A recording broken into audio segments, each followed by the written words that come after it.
Hi guys, welcome back to Amrazul TV. Today we're gonna do a 22-month update on the Sea Reefer 250.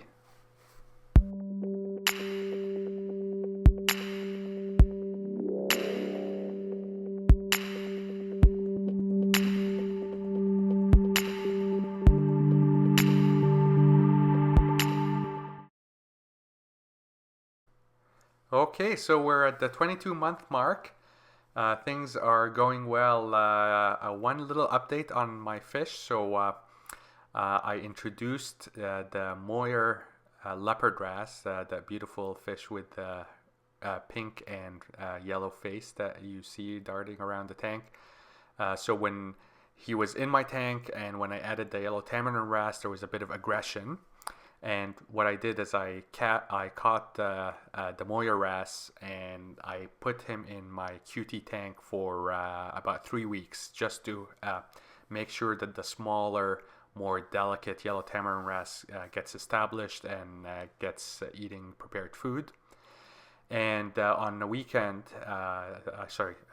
2 weekends ago, I put back the Moyer leopard wrasse using the acclimation box.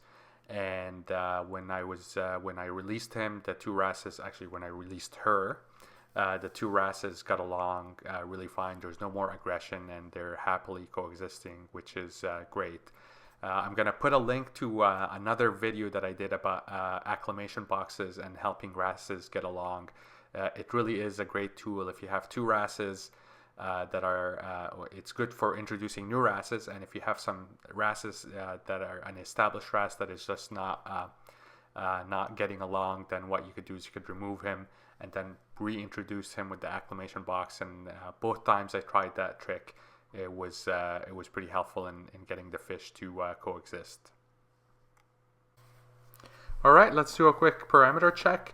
My alkalinity over the last 3 weeks has been hovering around 9. I did get a dip earlier in the month when I was away on vacation, but I got it back to about 9. And I'm dosing Red Sea Buffer B for alkalinity. Calcium is next, and calcium has been rock solid, 426 to 430 parts per million over the last month. Same with magnesium, it's been hovering between 1380 to 1400 parts per million over the last month. All right, the nutrients has been high, but so far the tank has been tolerating pretty well. Nitrates are between 5 and 7. I'm testing with the sulfur kit, and it's really hard to know values between 5 and 10, so these are kind of approximations. And my phosphates also, on the higher end, between 0.2 to 0.3. They did kind of increase for the last 3 weeks, but that's because I've been overfeeding my fish. Because I got two new wrasses, I usually overdo it with feeding just to kind of get them happy. A year ago, if I seen phosphates above 0.02 or 0.03, I would have freaked out and ran GFO or did like a whole bunch of water changes. But now I'm, that's not a big deal. My corals are doing well. They're coloring up, so I'm not doing anything about it. Obviously I don't want to see them higher than this, but within this range, I'm happy. All right, the sump is pretty much things are the same. I'm gonna show you my refugium here.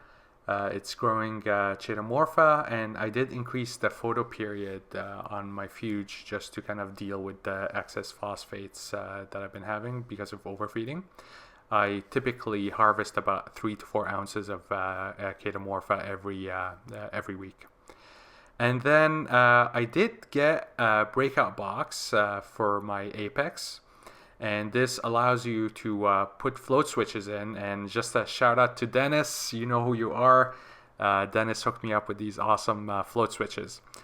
So the plan is I have 3 float switches, and the plan is to have one on my skimmer, so that way it shuts off the skimmer pump whenever the skimmer overflows, which tends to happen every time I go on vacation. The snails go spawning and the skimmer goes nuts.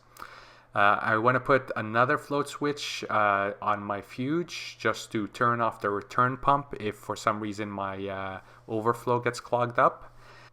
And I don't know what I'm going to do with the third one. Perhaps I'll put it in my top off reservoir just to let me know when the water is low. So I couldn't resist, and I just had to try this. So I put the float switch inside my skimmer cup. I ran the wires through a hole in the top of the lid here. I'm gonna find a better solution for this, but I just wanted to quickly check it out. So I hooked up the skimmer, the float switch to the breakout box, and I wrote a bit of code which I'm gonna test out if it works. So the code is supposed to shut off the power to the skimmer pump when the cup overflows.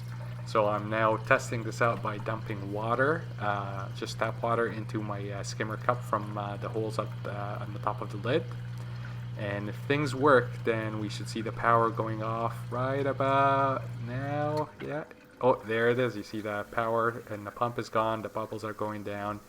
And this is going to prevent a big mess when the skimmer overflows. So yay.